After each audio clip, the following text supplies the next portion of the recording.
Bienvenue sur les cours de Jean-Phi pour un corrigé de l'épreuve 1 du CAPES mathématiques 2024. Je refais en fait le corrigé, enfin une partie du corrigé, parce que je l'ai fait à partir d'un document qui m'a été gentiment envoyé, mais je l'ai fait très tard le soir, en peu de temps, et puis j'ai mal lu ce qui était écrit sur le document, notamment à la question 7. Donc je refais. Question 1, c'est de la proportionnalité, mais il y a une solution en plus, c'est moins 5, donc c'est faux. Question 2, le pourcentage c'est 11,6, donc c'est faux. Pour l'air du 10, il est multiplié par ça, donc c'est une augmentation de 48,84%, donc c'est faux. Pour l'intégrale, alors pour l'intégrale, on ne peut pas calculer, on n'a pas de primitive d'exponentielle moins t2, donc on a envie de se ramener à exponentielle de moins t. On observe qu'entre 0 et 1, quand t est strictement compris entre 0 et 1, eh bien j'ai ça, d'accord? Et donc j'ai ça, et donc j'ai ça, et donc, parce que l'exponentielle est croissante. Donc f de 1 va être supérieur strictement à ça, d'accord? Qui est égal à ça, qui est égal à ça. Donc il ne peut pas être inférieur ou égal à ça, donc c'est faux. A de t, j'intègre par partie, et là je réintègre ce truc-là, ce qui me fait ça. Et donc j'obtiens ça. Et après, je divise par t au carré. Donc ça fait t ln de t sur 3 moins t sur 9 plus 1 sur 9t2. Je mets t en facteur. Donc ln sur 3, t sur 3 moins 1 neuvième plus ça. Ça tend vers plus l'infini, ça aussi. Et ça vers 0. Donc ça tend vers plus l'infini, c'est vrai.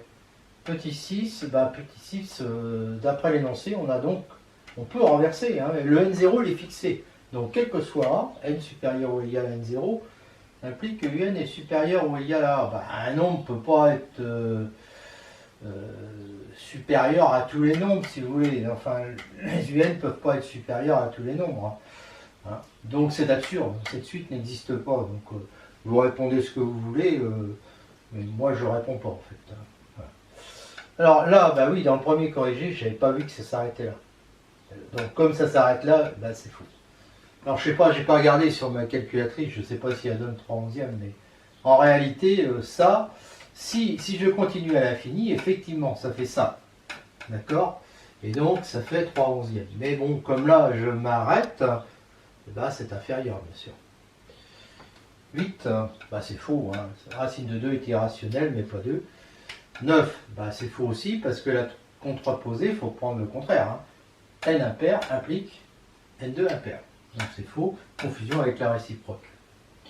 Petit 10, non, 21 n'est pas divisible par 9, 2 plus 1 égale 3. 11, 2 fois 5, 10 congrue à 0, modulo 2, 2 fois 4, 8 congrue à 0, c'est les nombres pairs sont congrue à 0. Hein. Donc, mais 5, lui, il n'est pas congrué à 4, évidemment. Hein. 5 moins 4, ça fait 1, c'est pas congrué à 0 modulo 2.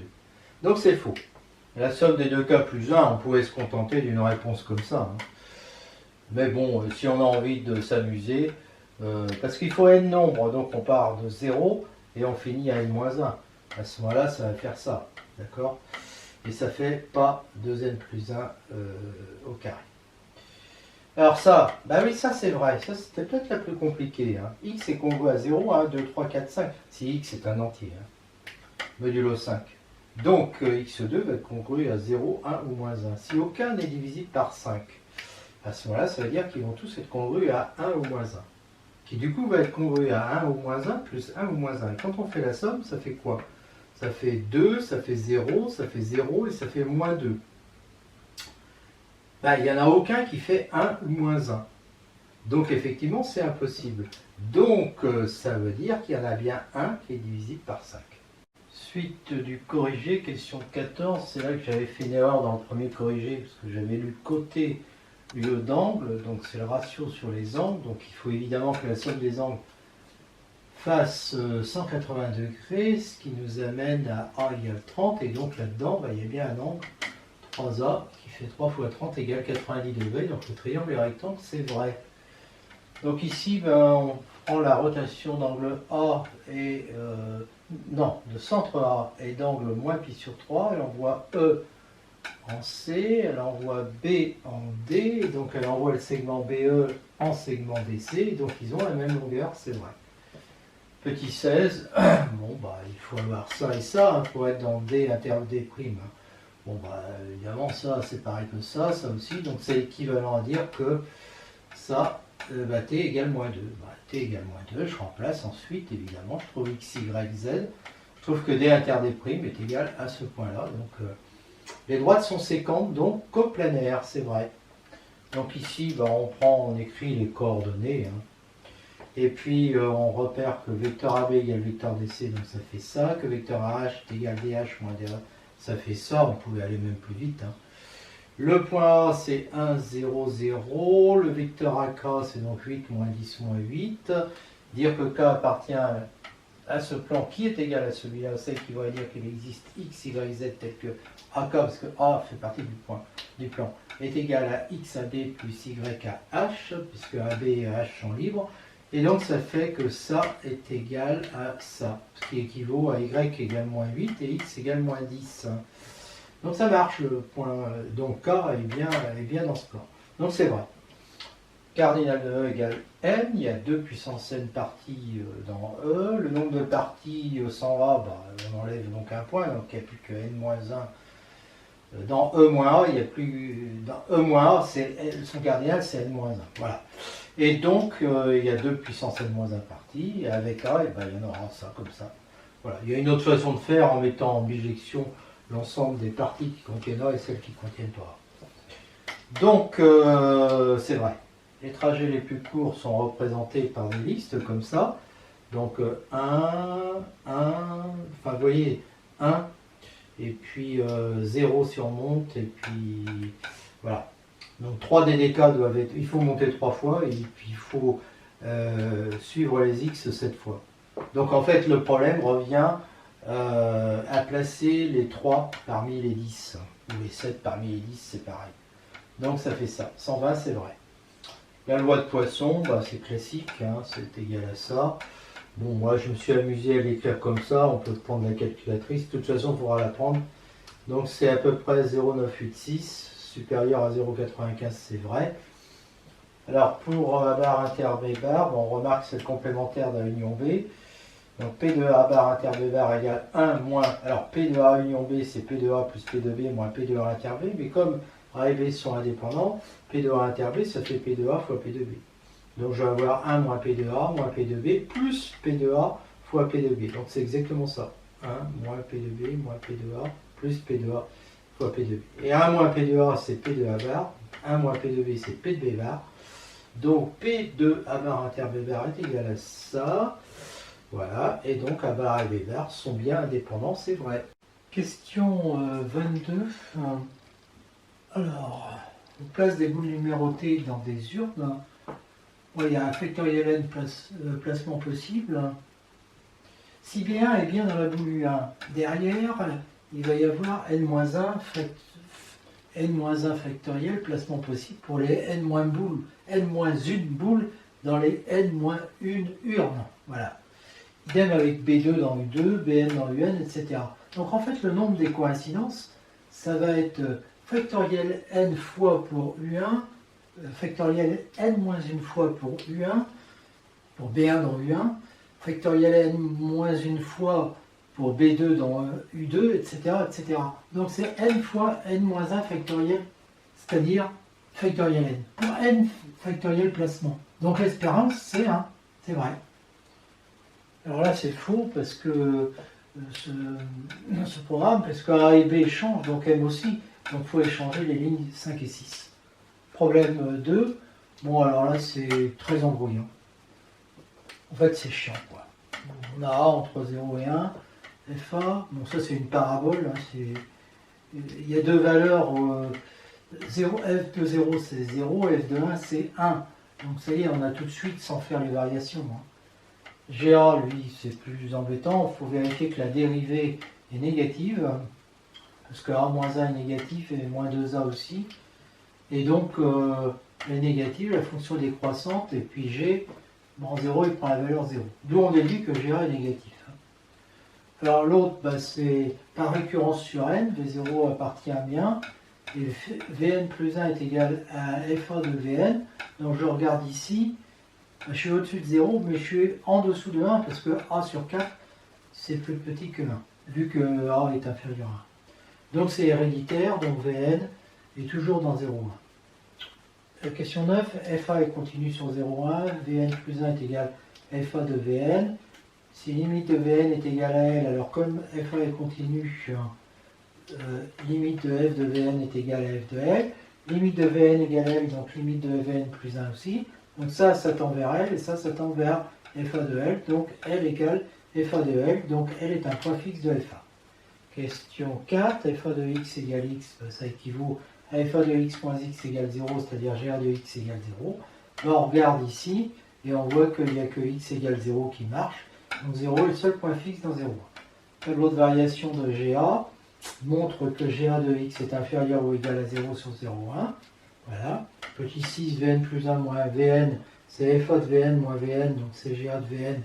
On vient de dire que c'est négatif, donc Vn est décroissante. Vn est décroissante, on a vu qu'il est minoré par 0, puisqu'il est dans 0,1. Donc Vn est convergente. Hein. D'accord. C'est une suite minorée et décroissante, donc c'est convergent, vers L appartenant à 0,1.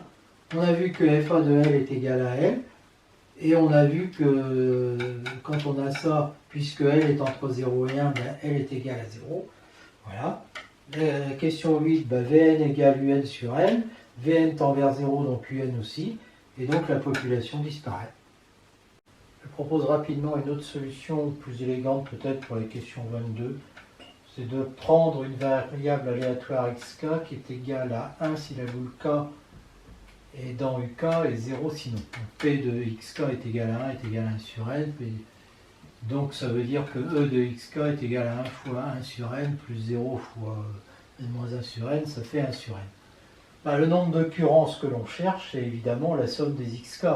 Donc x est égal à somme des xk, donc e de x va être égal à somme des 1 sur n quand k varie de 1 à n. Donc ça fait n fois 1 sur n est égal à 1. On est dans le cas a égale 5 demi. Je rappelle l'énoncé. F de x égale x, ça équivaut à ça. Bon, bah c'est facile. Hein. On trouve 0 et 3 cinquièmes qui sont bien dans 0,1. Alors après, ben, V1 égale F de 1,5 égale 5 huitièmes. V2 égale F de V1 qui fait ça, etc. etc. Puis après, ben, calculatrice. Hein. Ici, c'est la petite programmation. On trouve 0,599. Ici, c'est le dessin, V0, V1, on va sur l'axe des X. D'accord, on monte sur la fonction. Puis on a V2, etc. 13, f rond f. Alors, c'est-à-dire que 5 demi de f de x, c'est-à-dire ça, 1 moins f de x. Voilà, après c'est un peu bestial. Hein. 25 quarts de x, c'est sûr, facteur de 1 moins x, facteur de ce truc-là. Alors j'avais oublié le moins x, donc je l'ai rajouté après. Puis après, bah, j'ai développé ça, moins x fois ça, etc. Moins x que j'avais oublié. Et après, je l'ai fait rentrer le moins x là-dedans et ça me fait ça. Alors maintenant, si je calcule le résultat qu'il donne, hein, bon, je me débarrasse du moins en mettant 3 moins 5x. Hein, et puis ensuite, bah, c'est bestial, je développe. Je trouve ça et je compare avec ça, c'est la même chose. 14. F rond f de x égale x, ça équivaut à h de x égale 0. Donc 0, 5x moins 3 est égal à 0, ou bien 5 est égal à 0. Sauf que lui, son discriminant il est négatif, donc il n'y a pas. Donc x égale 0 et x égale 5, 3 cinquièmes, bah, c'est bien les mêmes points fixes que f. Question 15.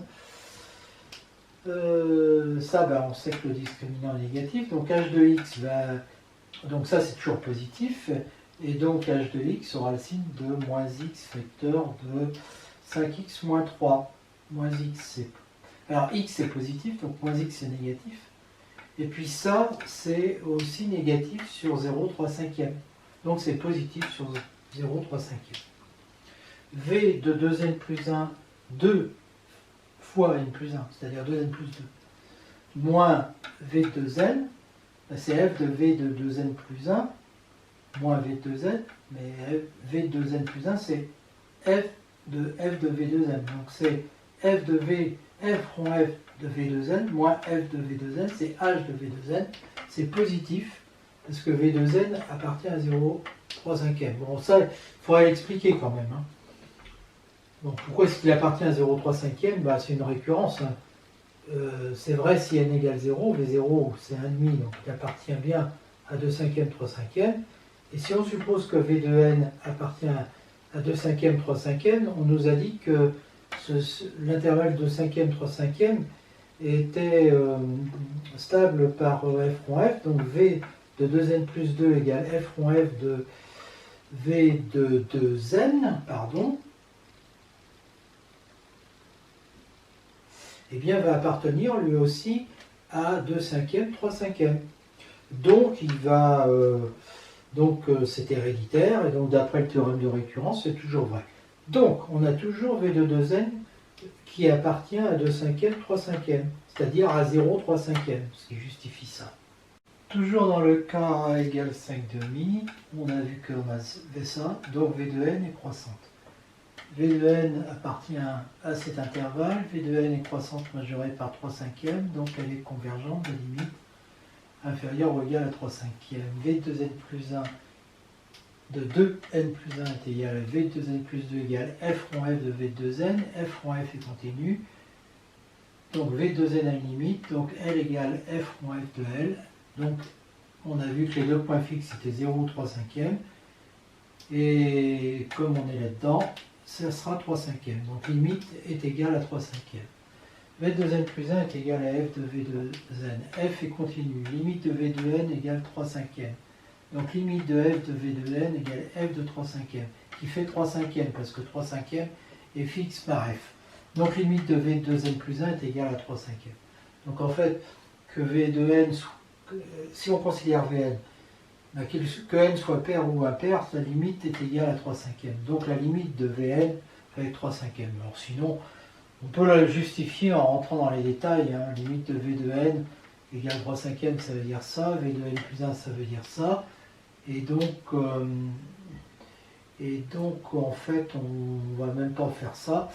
On va dire que si on prend k égale supérieur ou égal à 2 fois le sub de n1 et de n2 plus 1, pour k pair, k égale 2p va être supérieur ou égal à 2n1, donc p supérieur ou égal à n1, donc on aura v de p moins 3/5 qui sera inférieur à epsilon, et pour k impair, k égale 2p plus 1 va être supérieur ou égal à 2n2 plus 2, hein, puisque j'ai mis n1 plus 1 ici que je multiplie par n2 plus 1 que je multiplie par 2, et donc ça me donne que p est supérieur à n2, et donc on a ça, et donc on s'aperçoit que vk moins 3/5 en valeur absolue est inférieur à epsilon. Donc, quel que soit k supérieur ou égal à ça, donc la limite de vk est égale à 3/5, mais encore une fois, on pouvait conclure directement.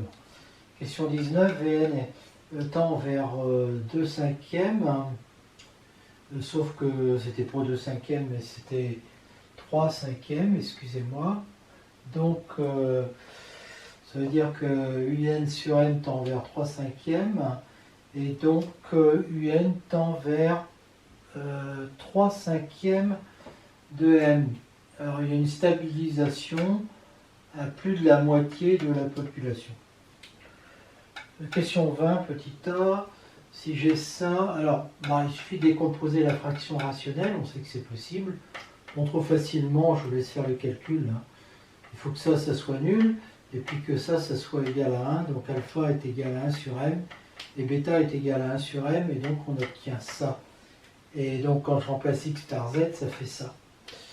Alors maintenant y est entre 0 et m, donc y de t est différent de 0 et ça aussi.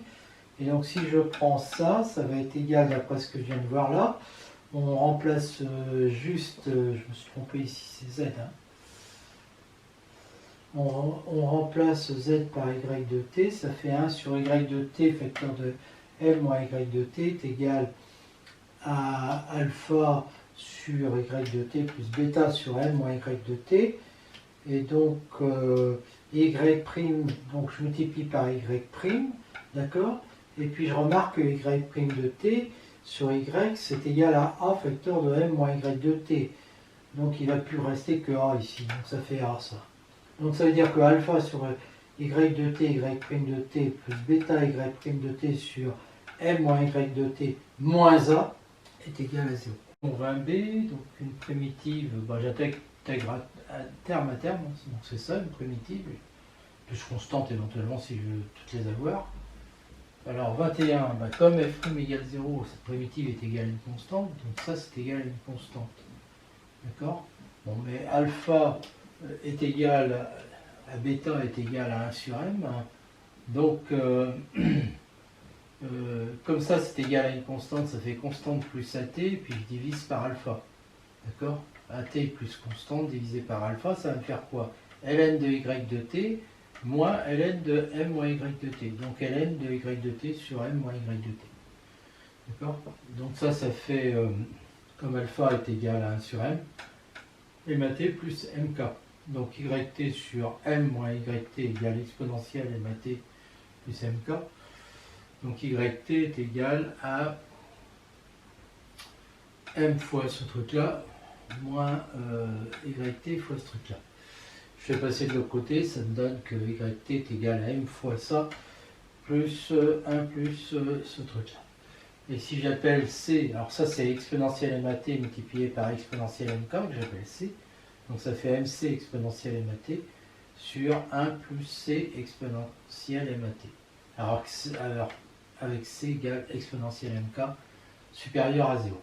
Donc, yt, je vais multiplier par exponentielle moins mat, donc ça me fait cm sur c plus exponentielle moins mat, et je fais tendre t vers plus l'infini, comme a et m sont positifs, ça tend vers 0, donc ça tend vers cm sur m. D'accord? Cm sur c, pardon, donc ça fait m. Donc en fait, ça tend vers la population maximale. Le 24.a, on a ça, donc on a ça. 24.b, par récurrence, c'est vrai à l'ordre 0, x0, y0 égale a puissance 0 qui fait l'identité multipliée par x0, y0, supposons que ce soit vrai à l'ordre n. On a ça, on remplace ça par a puissance n, x0, y0, ça fait a puissance n plus 1, x0, y0, donc c'est héréditaire, donc c'est toujours vrai. D'après le théorème de récurrence. 25.a, déterminant de a moins x i2, ça nous fait 1 moins x, ici je mets 1 moins x, et puis voilà, et donc ça fait ça, et donc ça fait 1 moins x plus i alpha, facteur de 1 moins x moins i alpha, donc ici ça donne x égale 1 plus i alpha, ici ça donne x égale 1 moins i alpha, sont conjugués, lambda est différent de mu parce que alpha est différent de 0, d'accord? Elles ont toutes les deux le même module qui est racine de 1 plus alpha 2, et l'angle de θ, c'est l'argument de lambda, l'argument de lambda, θ c'est l'argument de lambda, et donc il est déterminé de façon unique dans 0 de pi par cosinus θ est égal à 1 sur r, et sinus θ est égal à alpha sur r. Donc on a lambda égale r exponentielle θ, mu est égal à lambda var égale conjugué de lambda égale r exponentielle moins i θ. Bon, après on déroule le cours d'algèbre linéaire, chapitre réduction des matrices dans C2. On prend U1 vecteur propre associé à lambda, U2 associé à mu, et j'aurais été bien inspiré ici de mettre que ça me donne U1 et U2. Ils sont libres, parce que lambda est différent de mu, et donc ils forment une base de C2, soit P la matrice de passage de la base canonique, de C2 vers la base B, la matrice de l'endomorphisme F associée à A dans B0, a pour matrice ça dans B, et on a la nouvelle matrice qui est égale à P-1 AP, donc A égale P fois la nouvelle matrice multipliée par P-1, où P est la matrice de passage. Dire que P était inversible parce qu'on a une base. Je recherche les valeurs propres, je tiens ce système qui me donne facilement y égale moins ix, donc xy est de cette forme-là. Et puis pour l'autre, je fais exactement pareil. Et j'obtiens y égale x. Et donc xy est égal... alors là j'ai oublié x. Hop, voilà. On prend donc ça et ça. Ce qui nous fait P est égal à 1 moins I, 1i. Le déterminant est donc égal à 2i. Et la matrice inverse, 1 sur 2i. Donc ici j'échange, puis là je change de signe. Donc ça nous fait ça. A puissance n, question 28, est égal à P fois cette matrice par récurrence. C'est évident pour n égale 0, puisque A puissance 0 c'est l'identité, et que ça c'est l'identité aussi. On suppose que c'est vrai à l'ordre n, et on dit que A puissance n plus 1 égale à A puissance n fois A. Donc A puissance n qui fait ça, fois A, ces deux-là s'en vont, et puis ça fait ça. Et donc c'est bien héréditaire, d'après le théorème de récurrence, c'est toujours vrai. A puissance n est donc égal à ça. Je remplace par P et P-1 par les valeurs que j'ai trouvées.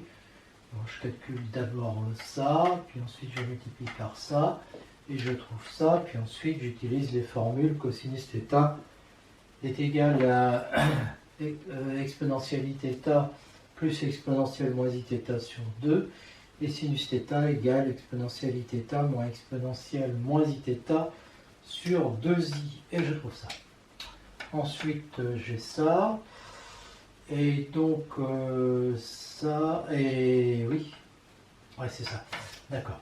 Donc je trouve en multipliant par x0, y0, hein, parce que là, bon, finalement, hein, je n'ai pas enlevé les deux, mais c'était évident, hein, ça fait Rn, hein, cosinus nθ, sinus nθ, moins sinus nθ, cosinus nθ. Excusez-moi, mais je commence à être quand même très fatigué. Donc, quand je multiplie par x0, y0, ça me fait ça, et donc j'obtiens xn, là il y a une erreur, c'est yn, hein. Voilà. Et donc c'est terminé, c'est ce qu'on voulait.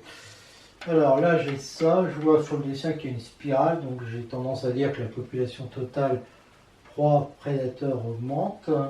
31 xn au carré plus y au carré, bon, je fais les carrés. Donc a moins b au carré, a plus b au carré. Donc les doubles produits vont s'en aller. Il va y avoir deux fois x0 au carré cosinus carré, x0 au carré sinus carré. Donc ça va faire 2x0 carré et 2y0 carré. Et puis celui-là à la puissance 2, ça fait r puissance 2n. Donc je vous laisse vérifier, mais ça fait ça. Voilà, R est égal à 1 plus alpha, R2 pardon, est égal à 1 plus alpha 2 qui est supérieur à 1. Donc quand je le mets à la puissance n, ça va tendre vers plus l'infini. Donc xn au carré plus yn au carré qui est égal à ça, eh bien ça tend vers plus l'infini. Donc xn, yn ne peuvent pas être toutes les deux bornées. Et quand on leur rajoute une constante, hein, parce que c'est ça qu'on a fait, eh bien on voit on en déduit que un et vn ne peuvent pas non plus être toutes les deux bornées. Ce qui veut dire que la population ne se stabilise pas et que c'est donc le système est peu pertinent. Ouf, voilà. Ce sujet de CAPES finalement, il était plus compliqué que les années précédentes. Le QCM était plus difficile, demandait plus de temps. C'était moins évident les réponses. Et puis quant au problème, on était noyé un petit peu dans les notations, ce qui pouvait être perturbant. Il n'y avait pas de difficulté technique, mais il y avait beaucoup de